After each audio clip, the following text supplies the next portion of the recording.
Hello everyone. So guys देखो আমি আজকে বানাবো হচ্ছে ফিশ ফিঙ্গার। তো এখানে আমার মাছ পুরো ম্যারিনেশন করা রয়েছে, ভেটকি মাছ, অবশ্যই মানে পিওর ভেটকি আর কি।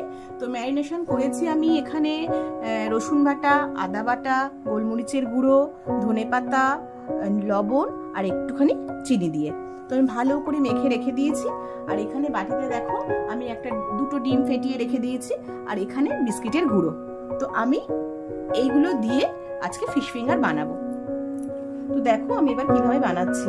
এই যে মাছের যে ফিলেগুলো রয়েছে এগুলো আমি ডিমের মধ্যে ভালো করে ডুবিয়ে নিয়েছি, নিয়ে এবার এই যে বিস্কিটের গুঁড়োর মধ্যে ভালো করে মাখিয়ে নিচ্ছি। ভালো করে মাখিয়ে আমি আধ ঘন্টা মতন রেখে দেব। তারপরে মানে ফ্রাই প্যানে মানে একদম ডিপ ফ্রাই করবো পুরো।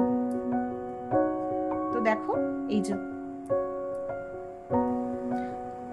আমার মোটামুটি এই যে রেডি হয়ে গেল। এরকমই আমি আরো সবগুলো বানিয়ে তারপর তোমাদের সামনে আসছি।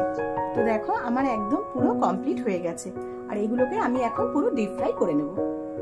তো গাইস দেখো আমার একদম পুরো ফিশ ফিঙ্গার রেডি, পুরো ডিপ ফ্রাই করে আর গার্নিশিং করিও মানে করে দিয়েছি। তো গাইস বলবে কেমন হয়েছে দেখতে। টাটা।